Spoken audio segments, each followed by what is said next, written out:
Imagine your entire world being pulled out from underneath you. You've lost your business, your home, your job, and even your family and friends. This was the reality for the Jewish people of Nazi Germany during the Holocaust and World War II. But how did this all come to be? Well, it all started with how World War I ended. Germany was not happy with the Treaty of Versailles at all because it really put all the blame from World War I onto them, even though it wasn't entirely their fault. And they hadn't really lost the war yet. Germany got stuck with a failing government because of the Great Depression and how much money they owed from World War I. On November 9th, 1923, Hitler and the Nazi Party had enough, and they tried to overthrow the Weimar Republic in an event that became known as the Beer Hall Push. This event was unsuccessful. This was one of the first attempts made by the Nazi Party to take over the government. Almost 10 years later, on January 30th, 1933, Hitler will be invited by President Hindenburg to be appointed as Chancellor following the inconclusive election results. And then not even a month later, on February 27th, 1933, in Berlin and the Reichstag building, one of the government buildings was set on fire by Dutch communists, and the Nazi government exploited the event and used it to declare a state of emergency.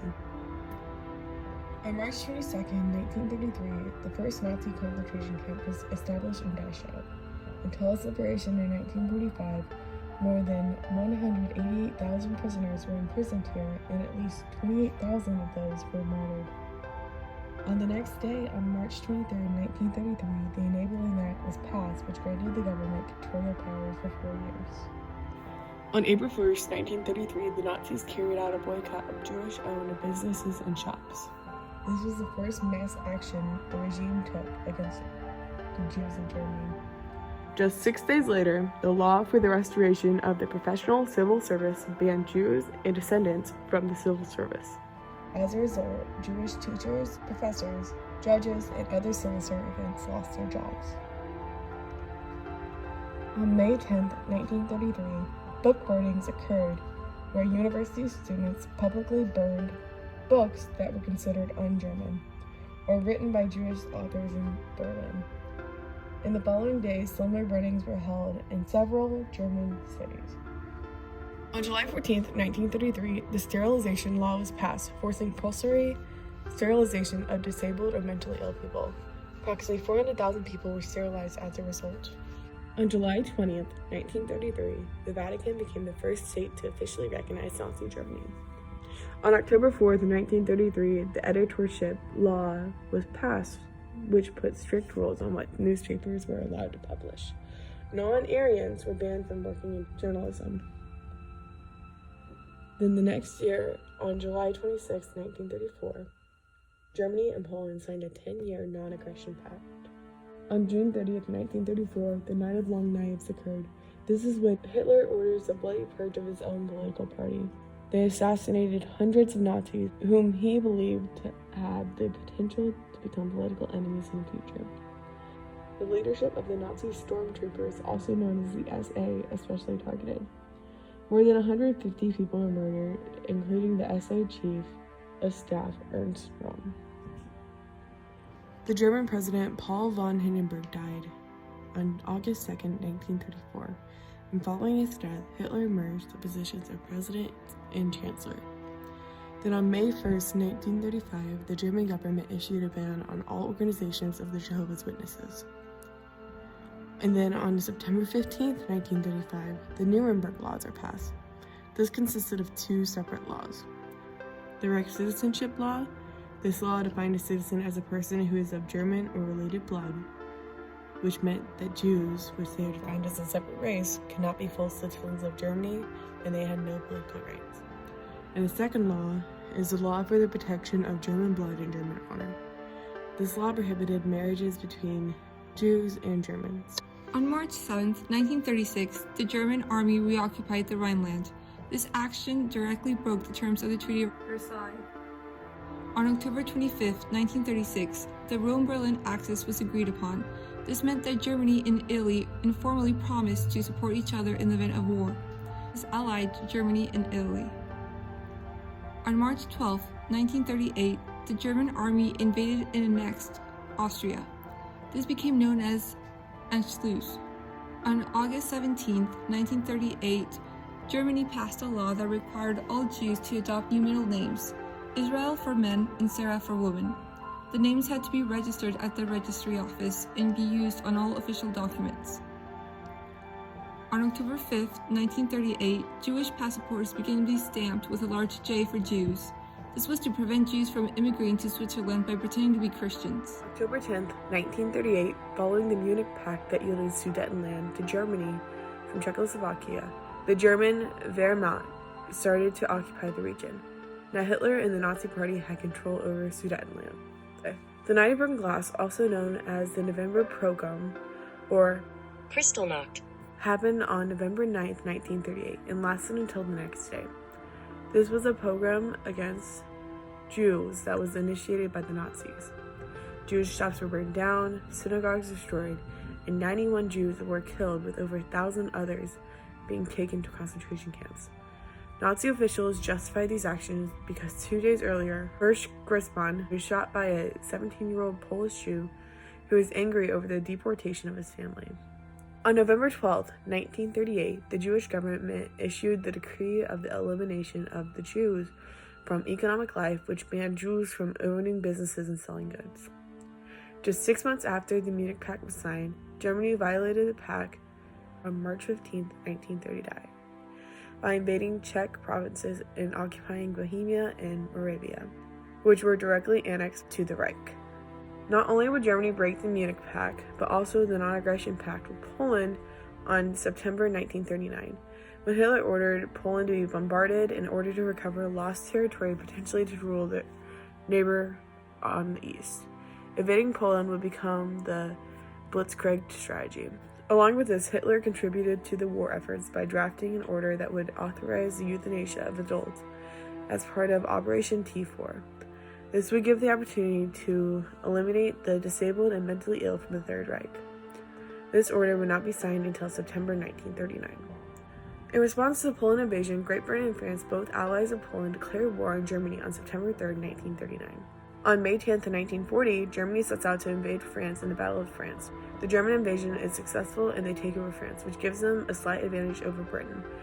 Germany is also successful in invading Belgium, Luxembourg, and the Netherlands after. A new regime emerges in occupied France called the Vichy regime, which on October 3, 1940 passes the first anti-Semitic statute called the Statute des Juifs, which defined any person of Jew descent as a Jew themselves. Months later, on March 1, 1941, the construction of the second camp of Auschwitz, Auschwitz-Birkenau, began. It was planned that prisoners of war would construct the camp and would then spend their imprisonment there. Auschwitz-Birkenau was originally supposed to have 4 segments, but only 3 were actually constructed.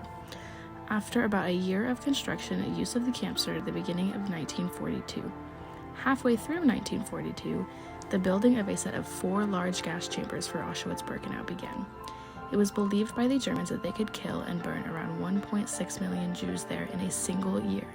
Auschwitz-Birkenau was the deadliest of the Auschwitz camps. A few months after the construction of Auschwitz-Birkenau began, towards the end of June in 1941, the Soviet Union was invaded by the Germans. This broke the non-aggression pact that Germany and the Soviet Union had. By September 23, 1941, at Auschwitz, experimental gas killings began. A few days later, on September 27, 1941, tens of thousands of Jews were pushed outside of Kiev to the Babi Yar ravine. Men and women of all ages, including children, were forced to strip down from all of their clothing, and they were then brutally murdered by the German army with machine guns. Their bodies were left and covered with dirt and stone. A couple months later, on December 8, 1941, mass killings began with the use of gas at Chelmno. Chelmno was the first of many killing centers used to mass murder the Jews. Days later, on the 11th of December in 1941, after America declared war on Japan following the attack on Pearl Harbor, Germany and Italy declared war on America. The next month, which was January of 1942, the Wannsee Conference took place. In this conference, the final solution and the steps that the German army needed to take to complete the final solution were discussed. The final solution was the plan to eradicate the European Jews. The next major event of the Holocaust happened on July 15th of the same year. The deportation of Dutch Jews began. They were transferred from the camps of Westerbork, Amersfoort, and Wood to death camps like Auschwitz in Germany and parts of Poland. Then, on October 23, 1942, Nazis that were stationed in Egypt around El Alamein were attacked by the Allies. The battle did not last long, as the Nazis were pushed close to their breaking point after only a few weeks of battle. The Allies officially won on November 11th, less than a month after the start of the battle. The victory of this battle was a turning point for the North American campaign. Not long after the end of the battle, on December 16, 1942, a decree passed asserting that German Sinti and Roma were going to be transported to Auschwitz for certain death. On February 2nd of the following year, Soviet and German forces fought for the control of Stalingrad located in Russia.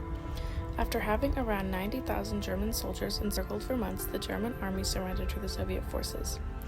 This would become a key turning point during World War II as it boosted Russian confidence and put an end to Germany's offensive role in the Soviet Union. On April 19, 1943, the order for a final liquidation of the Warsaw Ghetto was given.